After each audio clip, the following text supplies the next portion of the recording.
కలికిరిలోని circle కార్యాలయం వద్ద కావలి DSP వివి Ramana Kumar crime meeting ను నిర్వహించారు. ఈ సందర్భంగా మండలాల వారీగా జూలై నెలలో జరిగిన నేరాలకు సంబంధించిన వివరాలను ఆయన పరిశీలించారు.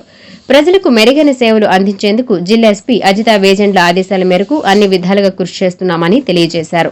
అంతేకాకుండా సబ్ డివిజన్ పరిధిలో ఎలాంటి అసాంఘిక కార్యక్రమాలు జరిగినా తమ దృష్టికి తీసుకురావాలని తెలిపారు.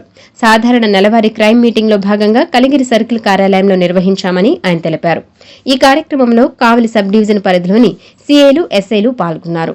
మన పోలీస్ డిపార్ట్మెంట్ లో సాధారణంగా ఏంటంటే నెలవారీ నేర సమీక్ష సమావేశాలు జరుగుతుంటాయి.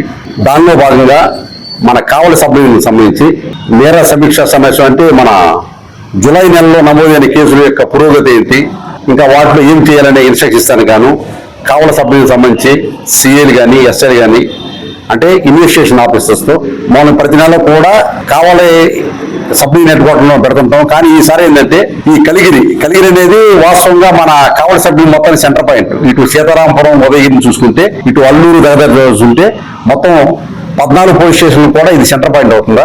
కాబట్టి అందరూ కూడా సమాన దూరంలో ఉంటుంది. కాబట్టి ఈ జూలై నెలకు సంబంధించిన నేర సమీక్ష సమావేశాన్ని మన సుబ్బారావు గారు అంటే మన కలిగిరి సి సుబ్బారావు గారి యొక్క సారథ్యంలో, ఆయన యొక్క కోఆపరేషన్ లో ఈ రోజు ఇక్కడ మేము సమావేశాన్ని నిర్వహించాము. ఈ సమావేశంలో గత నెలలో నమోదైన అన్ని కేసుల గురించి మేము డిస్కస్ చేసాము. దాంట్లో ఆ కేసు డిస్పోజల్కి మనం ఏం చేయాలనేది కూడా వాళ్ళకి నేను ఇన్స్ట్రక్షన్ ఇస్తడం జరిగింది.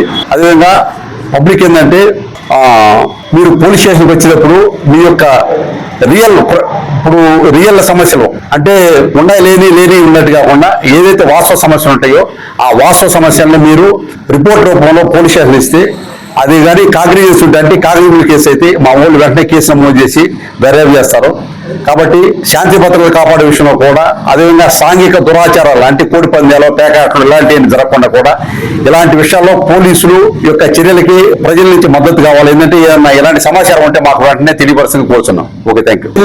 Cordon and church. కార్డన్ అంటే చుట్టుపక్కల బంధించడం, చర్చ్ అంటే సోదా చేయడం. కాబట్టి మేమేంటంటే మా పై అధికారుల ఉత్తర్వుల మేరకు ఇప్పుడు మనం చెప్పుకున్నాం, సంఘ విద్రోహ చక్రి ఏమన్నా ఏమన్నా దొంగలు కానీ, రౌడీలు కానీ, గాంజా కానీ ఇలాంటి బ్యాచ్లు ఏమన్నా వచ్చి ఏమన్నా షెల్టర్ తీసుకుని ఉంటున్నాయా, లేకపోతే వాళ్ళ యొక్క కార్యక్రమాలు ఏంటి, ఏమన్నా రౌడీజం కానీ, సస్పెక్ట్స్ కానీ అలాంటి కథలకి చెక్ చేస్తానికి దాని నిమిత్తం ఏంటంటే కొన్ని ఏరియాలను సెలెక్ట్ చేసి మేము సాధారణంగా ఏంటంటే తెల్లవారుజామున అందరూ కూడా ఇళ్లలో అందుబాటులో ఉంటారు అనే ఉద్దేశం ఏంటంటే మేము ప్రోగ్రామ్ చార్ట్ ఇస్తాము. మా డిఎస్పీ ఆఫీస్ నుంచి, అదేవిధంగా మా ఎస్పీ గారి ఆఫీస్ నుంచి మాకు ప్రోగ్రామ్ చార్ట్ ఇస్తారు. ఆ ప్రోగ్రామ్ చార్ట్ ప్రకారం మన వాళ్ళు కార్డినెంట్ చర్చ అనేది నిర్వహిస్తుంటారు.